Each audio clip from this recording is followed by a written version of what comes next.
দর্শক বিন্দু এই মুহূর্তে যেখান থেকে আমাদের উপস্থাপনা দেখছেন সবাইকে আমি আন্তরিকভাবে স্বাগত জানাই। শুধু দর্শক বিন্দু WBD64 এই চ্যানেলটি যারা মাছ চাষের সাথে যুক্ত এবং মাছ চাষ সম্প্রসারণে মাঠ পর্যায়ে কাজ করে তাদের জন্য নির্মিত। শুধু দর্শক বিন্দু এই চ্যানেলের মাধ্যমে আমরা মাছ চাষের বিভিন্ন আধুনিক প্রযুক্তি নিয়ে সবসময় ভিডিও উপস্থাপন করে থাকি।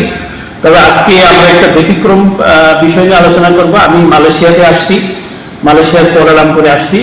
এখানে আমাদের দুইজন বাংলাদেশি ভাই, তারা এখানে মৎস্য খামারে যুক্ত আছে। আমরা তাদের সাথে পরিচিত হব এবং এখানকার মাছ চাষ সম্পর্কে তাদের কাছ থেকে আমরা শুনব। শুধু দর্শকবৃন্দ, আশা করি আমাদের দেশের বহির্বিশ্বে বা বিদেশে কিভাবে মাছ চাষ হচ্ছে সেটা সম্পর্কে আমাদের এই উপস্থাপনায় আপনি জানতে পারবেন। শুধু আসুন প্রথমে আমরা পরিচিত হই। আমাদের একজন রেমিটেন্স যোদ্ধা ভাই, উনি নিজেই সরাসরি ওনার পরিচয় দিক। তো আসসালামু আলাইকুম। ওয়ালাইকুম আসসালাম। আচ্ছা, আপনার পরিচয়টা একটু বলেন আমাদের দর্শকদের উদ্দেশ্যে, মানে ছোট করে বলেন যে আপনি বাংলাদেশের কোথা থেকে আসছেন, আপনার নাম কি এবং আপনি কেমন আছেন। আমার নাম মোহাম্মদ জিয়ারুল ইসলাম জিয়া। আমি বাংলাদেশের খুলনা বিভাগের সাতক্ষীরা জেলার সন্তান। আমি আলহামদুলিল্লাহ ভালো আছি এবং মালয়েশিয়াতে অল মেল যে গলদা চিংড়ি সেই বিষয়ের উপর কাজ করতেছি। ধন্যবাদ। তো এখানে আপনার কত বছর আগে আসছেন? আমি মালয়েশিয়াতে বিগত 3 বছর ধরে আছি এবং এই কোম্পানিতে 2 বছর যাবত কাজ কোম্পানি 2 বছর আছেন। জি। তো আপনি যে কোম্পানিতে কাজ করতেছেন, এই যে এখানে আপনি বললেন যে ওয়াল মিল গলদার বাচ্চা নিয়ে কাজ করতেছেন, তো আপনি এখানে তো যেমন সারা বছরই কি উৎপাদন হয়? হ্যাঁ, আমাদের এখানে সারা বছরই আমার স্থানীয় ভাষায় বাংলাদেশের যে রেনু বলে বা যে পোনাটা চিংড়ি, এটা সারা বছর উৎপাদন। এটা কিন্তু আমাদের দেশের থেকে ব্যতিক্রম, যে এটা বাংলাদেশে কিন্তু আমরা এই সিজনে উৎপাদন হয় এপ্রিল মে মাসে, অথচ এখানে ওনারা বলছেন যে সারা বছর। তো এখানে যে গলদা চিংড়িটা আপনারা বাচ্চা তৈরি করছেন, এটা আমাদের দেশেরই তো গলদার মতো। হ্যাঁ, অবিকল সেম টু সেম। এখানকার গলদা আপনার হলো যে আপনি যে কাজটা করতেছেন, আপনি যদি বলেন যে এখানে কি ধরনের কাজ হয়, এই যে আপনার হ্যাচারিতে যে বাচ্চা তৈরি হয় কিভাবে হয়, সংক্ষিপ্ত আকারে যদি একটু বলেন। সংক্ষিপ্ত আকারে যদি আমি বলতে চাই, আমরা আসলে উন্নত প্রযুক্তির ব্যবহারের মাধ্যমে এটা উৎপাদন করে থাকি এবং আমাদের বিশেষ যেটা গুণাবলী সেটা হলো আমরা এমনভাবে মা যে চিংড়িটা, যেটাকে ব্রুট বলে, এবং যে পোনাটা আমরা উৎপাদন করি, এটা শতভাগ মেল বা পুরুষ চিংড়ি হওয়ার সম্ভাবনা আমাদের থাকে, মানে 100%। হ্যাঁ, 100% হয়। এবং আমরা এমন প্রযুক্তিতে মা চিংড়িটাকে উৎপাদন করি যার থেকে আমরা সর্বসময়ই প্রতি মাসে কোনো মৌসুম ছাড়াই আমরা পোনা পেয়ে থাকি। আচ্ছা, এখানে যে চিংড়িটা মা মাছটা আমরা ব্যবহার করতেছে, এখানে যে বাচ্চাগুলো হয় এগুলো সবই অলমেল। তাহলে আপনারা মা মাছ কোথা থেকে পাচ্ছেন, যেখান থেকে ডিম পাচ্ছেন? মা মাছটা আমরা আমাদের company GK aqua SDN BHT, এটা বর্তমান এশিয়া মহাদেশের নাম্বার 1 স্থান আছে। তো আমরা আমাদের কিছু নিজস্ব টেকনিক্যাল দিয়ে আমরা এটা মাটাকে উৎপাদন করে থাকি। আচ্ছা, বিশেষ করে আমরা বিশেষ প্রযুক্তি দ্বারা মাটাকে চাষ করে থাকি এবং সেখান থেকে আমরা এই বাচ্চাটাকে সংগ্রহ করে থাকি। মানে আপনাদের এই মাটা একটু স্পেশাল আছে, এটা নরমাল ফিমেল না। নো, এটা নরমাল। এখানে যে ফিমেলটা আপনি ডিম পাচ্ছেন, এই ডিমটা এটা নরমাল বাংলাদেশি যে আমরা যে গলদা মাছের যে ফিমেল সেটা না। জি, এটা জেনেটিক্যালি জেনেটিক্যালি ইমপ্রুভ করা কিছুটা জেনেটিক্যালি ইমপ্রুভ করার পরে যখন এটার সাথে মেল যখন মিলিত হয়, মিলিত হওয়ার পরে যে ডিমটা তৈরি হয় বা বাচ্চা তৈরি হয়, সেই বাচ্চাটা মানে 100%ই মেল, 100% হলো 100% মেল তৈরি হয়। এই যে হ্যাচারিতে এত বড় কাজ হচ্ছে, আপনি বাংলাদেশের লোক হিসেবে বা এখানে একজন কর্মী হিসেবে কোন কাজগুলো করেন? আমি এখানকার বিশেষ যে কাজটা করে থাকি, আমি একদিন বয়সের যে পোনা, একদিন বয়স থেকে পুকুরে ছাড়ার আগ পর্যন্ত ওটাকে যেভাবে লালন করতে হয়, ওটার পরিচালনার কাজটা আমি এখানে করে থাকি। কতদিন লাগে? আনুমানিক এটার বিভিন্ন রেঞ্জ আছে, তাপমাত্রার উপর নির্ভর করে। কখনো কখনো 22 দিনেও আমরা পোনা পাই, কখনো কখনো আমাদের 30 দিন পর্যন্ত চলে যায়। তার মানে একেবারে ডিম থেকে বাচ্চা ফুটলো, সেই বাচ্চা আপনারা 22 থেকে 30 দিন পর্যন্ত আপনারা লালন পালন করেন হাউজের ভিতরে। এবং সেখানে কি কি ব্যবস্থা, মানে সেখানে কি করে? সেখানে আমাদের মূলত আসলে এটাকে আমি যেভাবে দেখি, পোনাটাকে আসলে আমরা নবজাতকের মতো দেখি। একটা নবজাতককে যেভাবে যত্নে আগলে রেখে তাকে পালন করতে হয় সেভাবে আমরা এটাকে পালন করি।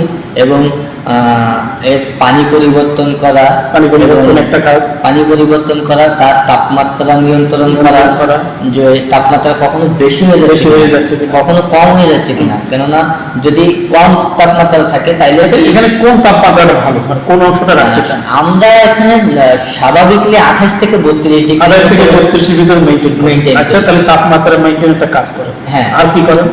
আর আমরা এটাকে যেটা করি সেটা হলো সূর্যের আলো কখন কেমন প্রয়োজন, তার কখন সূর্যের আলো প্রয়োজন আছে, কখন তার আলো প্রয়োজন নেই, এটাও নিয়ন্ত্রণ করতে হয়। আর এমনি তো যেহেতু বাইরে দিয়ে এতদিন ধরে আলো উৎপাদন করে, খাবার তো দিতে হয়। হ্যাঁ, খাবার দিন।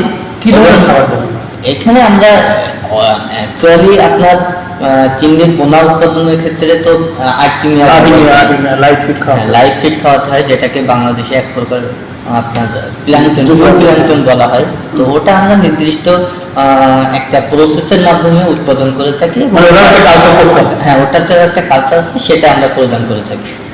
ওটা আমরা নিয়মিত খাবার হিসেবে দিতে হয়। জি।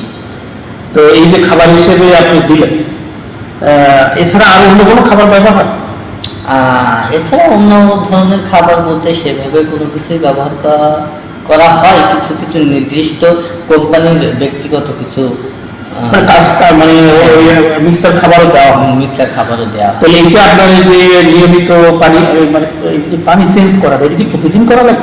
না, আমরা স্বাভাবিকলি এটাকে 48 ঘন্টা ব্যবধান রাখি। 48 ঘন্টা পর পরে, এবং 48 ঘন্টাকে আমরা অব্যাহত দেই না। মানে 48 ঘন্টা পরে অবশ্যই চেঞ্জ? হ্যাঁ, অবশ্যই চেঞ্জ। তো এই যে খাবার দিচ্ছেন, আডিনা দিচ্ছেন, খাবার দিচ্ছেন, তাতে পানি নষ্ট হয় না? হ্যাঁ, অনেক সময় দেখা যাচ্ছে যে পানির প্রতি একটা প্রভাব পড়ে। খাবার অনেক সময় তাপমাত্রা কমে যায়। আর বিশেষ করে আপনার হয়তো অবগত আছে, মালয়েশিয়া এক ঋতুর দেশ, এখানে বিভিন্ন সময় বৃষ্টি বাদল হয়। তো যখন তাপমাত্রা একটু নেমে যায় তখন আসলে স্বাভাবিকলি চিংড়ি পোনা খেতে চায় না। তো সেক্ষেত্রে আমাদের কিছুটা খাবার অপচয় হয়। আমরা সেটা পরীক্ষা করি, যদি দেখি তলায় জমে রয়েছে আমরা সেটা সাইফনিং সিস্টেমের মাধ্যমে ইমিডিয়েটলি সেটাকে আমরা বের করে দিই। তো এই যে চিংড়ির এতদিন ধরে একটা হ্যাচারিতে করা, সেখানে তো নিশ্চয়ই একটু নিয়ন্ত্রিত পরিবেশ, মানে সবাইকে সেখানে যেতে পারে বা না? এখানে আমরা আদার্স কাউকে অ্যালাউ করি না। আর বায়োসিকিউরিটির যে বিষয়টা, আসলে বায়োসিকিউরিটির বিষয়টা এখানে এত গুরুত্বপূর্ণভাবে দেখা হয়। আমাদের কোম্পানির যিনি ওনার, উনিও আমাদের শ্রমিকদের বিনা অনুমতিতে ওখানে প্রবেশ করতে পারেন না। মানে সতর্কতা অবলম্বন উনারই সবকিছু, তবুও উনি অনুমতি নিয়ে প্রবেশ করেন। আচ্ছা, একটা জিনিস হচ্ছে যে এই যে আপনি যে কালচার করতেছেন, এটা তো স্যালাইন, মানে লবণাক্ত। হ্যাঁ, এটা কত থেকে কত পর্যন্ত লবণাক্ত থাকে, মানে যখন কালচার করেন? কালচার আসলে প্রথম অবস্থায় আমরা নর্মালি যেটা পিপিটি অনুষ্ঠান করা হয় 12 পিপিটি রাখি। এর পরবর্তীতে আমাদের ধাপে ধাপে ওটা কখনো ঊর্ধ্বগতিতে যায়, মানে ঊর্ধ্ব অবস্থায় থাকে 15 পিপিটি পর্যন্ত যায়। কখনো ওটাকে একটা বয়স সীমায় 8 পিপিটি, কখনো 5 পিপিটিতে না আসা হয়। বিভিন্ন লবণাক্ততা ফলো করা। ওর যে ডিওসি, মানে বয়সের যে ব্যাপারটা, ওটার উপর নির্ভর করে আমরা এটা নিয়ন্ত্রণ করি। এটা আপনি ধরেন অনেক সার্কেল তো করছেন, মানে অনেক ক্রপ তো আপনার হাতে হয়েছে। এই যে অনেক ক্রপ করলেন, কোনো ক্রপ কি মিস হয়েছে? না, আলহামদুলিল্লাহ আজ পর্যন্ত কোনো ক্রপ মিস হয়নি। এমন হয়নি, আমি অনেকটা শুনছি এবং প্রত্যক্ষদর্শী আর কি, যে বাংলাদেশে আপনার অনেক সময় দেখা যাচ্ছে একটা হ্যাসিং সিস্টেম হাউসটাকে ধরেই ফেলে দেওয়া হয়।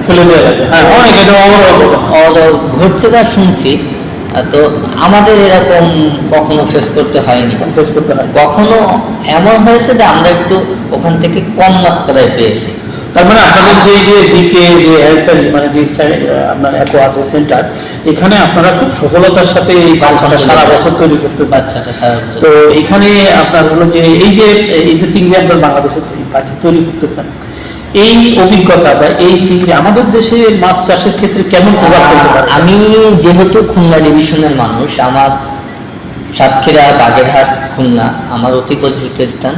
তো আমি মনে করি এইভাবে যদি যে প্রযুক্তি, যে নিয়মকানুন মেনে আমরা এখানে এইগুলো করে থাকি, পোনাটাকে উৎপাদন, মাটাকে তৈরি, বিশেষ করে যে মাদার যে চিংড়িটাকে আমরা তৈরি করি, এবং কি মেলের প্রতিও আমরা, পুরুষ মাছের প্রতিও আমরা একটা যত্ন আলাদা যত্ন রাখি। এবং যে প্রসেসে নিয়ম মেনে আমরা চাষ করি, এভাবে যদি আমাদের দেশের চাষিরা উৎপাদন করতে পারে, তো আমাদের দেশের আবহাওয়া এবং যে সহজলভ্য পানি যেটা পাওয়া যায়, ইনশাআল্লাহ আমরা অনেক উপরে উঠে যেতে পারবো। আচ্ছা, এই অল মেল যে এই যে নিউ ফিমেল, মানে যেটা যে ফিমেলটা থেকে অল মেল বাচ্চা তৈরি হচ্ছে, এটা কি বাংলাদেশে যাচ্ছে? হ্যাঁ, ইতিমধ্যে বাংলাদেশে কয়েকটা হ্যাচারির সাথে আমাদের বসের সঙ্গে তার মানে আপনাদের এই জিকে অ্যাকোয়া, এটার যে গবেষণালব্ধ যে রেজাল্ট বা এখানকার যে উৎপাদন, এখানকার যে প্রযুক্তি, এটা বাংলাদেশে যাওয়া শুরু হয়েছে। জি। তো এই মনে হয়, আপনার কি মনে হয় বাংলাদেশে যে এটা যে বাচ্চা উৎপাদন যদি এই মা দিয়ে তৈরি শুরু হয়, তাহলে আপনি যেহেতু সাতক্ষীরা অঞ্চলের মানুষ, কেমন আমাদের গলদা চিংড়ি চাষে কেমন প্রভাব পড়বে? অনেক অনেক ভালো প্রভাব পড়বে আশা করতেছি। কেননা আসলে বিষয়টা হচ্ছে কি, আমাদের বাংলাদেশে যতদূর জানা যায় যে ওয়াল মেল সব তো পুরুষ পাওয়া যায় না, অধিকাংশ দেখা যাচ্ছে আপনার মেয়ে মাছ যেটা আসে, এবং আপনার দেখা যাচ্ছে যে গ্রোথটা হয় না। অনেক সময় দেখা যাচ্ছে জুভেনাইল পর্যন্ত, আমার সাতক্ষীরার ভাষায় যদি বলি যে নল পর্যন্ত দিয়ে ওটা থেমে যায়, বড় হতে চায়। কিন্তু আমাদের এই যে আধুনিক প্রযুক্তিতে তৈরি হচ্ছে, এটা গ্রোথটা খুব ভালো, এবং 4 মাসেই আমরা বাজারজাত করতে পারি, 4 থেকে 5 মাসে বাজারজাত।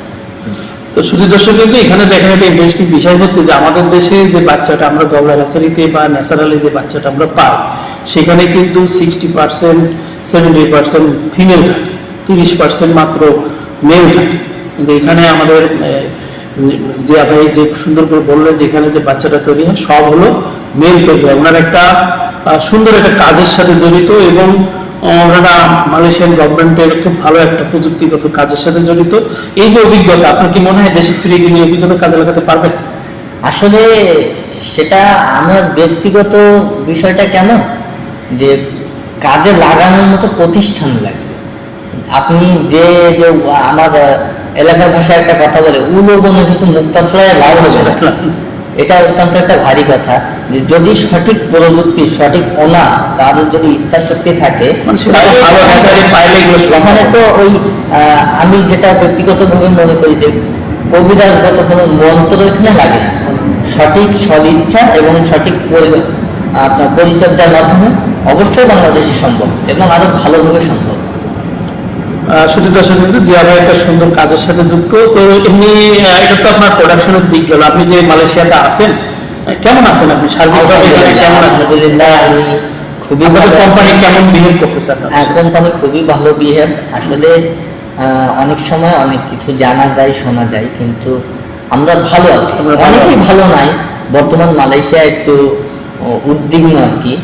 অনেকেই অনেক দিকে, অনেক ভাইরা খুব বিপদের ভিতরে আছে, তার ভিতরে আলহামদুলিল্লাহ ভালো আছি। তো এমনি বাংলাদেশের অনেক মানুষ তো মালয়েশিয়া আসতেছে, যারা আপনাদের ভিতরে আসতে চায় তাদের উদ্দেশ্যে আপনি কি বলবেন? আমার প্রথম উদ্দেশ্য হলো, যারা যুবক, যারা বেকারত্ব নিয়ে ঘুরতেছে, তারা মালয়েশিয়াতে আসতে পারে, কিন্তু কাজ করার মতো সদিচ্ছা থাকতে হবে, পরিশ্রমী কাজ করার জন্য মেন্টাল প্রিপারেশন নিয়ে আসতে হবে, এবং এখানে আসতে হবে ইনকামের উদ্দেশ্যে। যদি এখানে এমন একটা রাষ্ট্র, আপনি চাইলে 1 মাসে অনেক টাকা, লাখ টাকা ইনকাম করতে পারবেন, আরো দেশ থেকে নিয়ে আসতে হবে, তবুও উনি সুস্থভাবে খরচ করে থাকতে পারবেন। আবার যদি কেউ 50,000 টাকা ইনকাম করে, সে সঠিকভাবে থাকলে 40,000 টাকা মাসে দেশে পাঠাতে পারবে। সুন্দর কথা। তো শুধু দর্শক বিন্দু, আমরা মালয়েশিয়ার একটু অভিজ্ঞতা নিলাম আমাদের জিয়া ভাইয়ের মাধ্যমে। ওনাকে আমরা আন্তরিকভাবে ধন্যবাদ জানাই। উনি এখানে ভালো করুক, এখানে আমাদের দেশের সুনাম উজ্জ্বল করুক, এবং উনি ভালোভাবে শিখুক, দেশে ফিরে যেয়ে এই অভিজ্ঞতা উনি কাজে লাগাবে, এটা আমাদের প্রত্যাশা।